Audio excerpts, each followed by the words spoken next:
বিসমিল্লাহির রহমানির রহিম। সম্মানিত সুনাগরিক করদাতাবৃন্দ, আপনাদেরকে স্বাগতম। আমরা অনেক করদাতা কিছু সম্পদ করে থাকি, অনেক সময় উপযুক্ত কর প্রদান করা হয় না বা দীর্ঘদিনের পুঞ্জীভূত অর্থ দিয়ে জিনিসটি ক্রয় করে থাকি। সেটা ফ্ল্যাট, অ্যাপার্টমেন্ট, বাড়ি হতে পারে অথবা ভূমি ক্রয় হতে পারে অর্থায়ন 2024 অনুযায়ী। এগুলা করে থাকি আমরা, কিন্তু আমাদের যে আয়কর নথি আছে সেই আয়কর নথির কলাম 9-এ যে আপনার হোয়াইট মানি থাকতে হয় সেই পরিমাণ টাকা আমাদের হয়তোবা ওই মুহূর্তে থাকে না।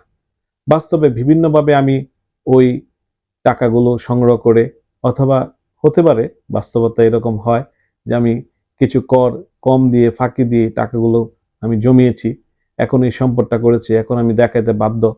সেক্ষেত্রে সরকার আয়কর আইন 2023-এ একটি বিধান রেখেছে, অর্থায়ন 2024-এ এটা চলমান আছে, যে প্রথম তফসিলের আপনার ধারা 24 অনুযায়ী অংশ 1-এ এক বিশেষ এবং সুনির্দিষ্ট এলাকায় সুনির্দিষ্ট হারে কর প্রদান করে আপনি চাইলে আপনার সম্পদ প্রদর্শন করতে পারবেন।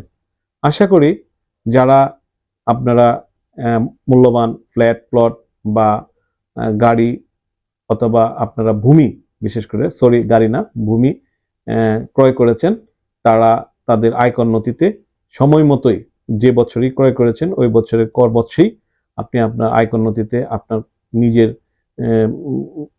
চেষ্টায় অথবা আপনার কর উপদেষ্টার সঙ্গে পরামর্শ করে সুনির্দিষ্ট কর দিয়ে দেখে নেবেন, ভবিষ্যতে যে কোনো আইনি কর ঝামেলা থেকে বাঁচার জন্য। ধন্যবাদ। আশা করি আপনারা আমার বক্তব্যে উপকৃত হবেন।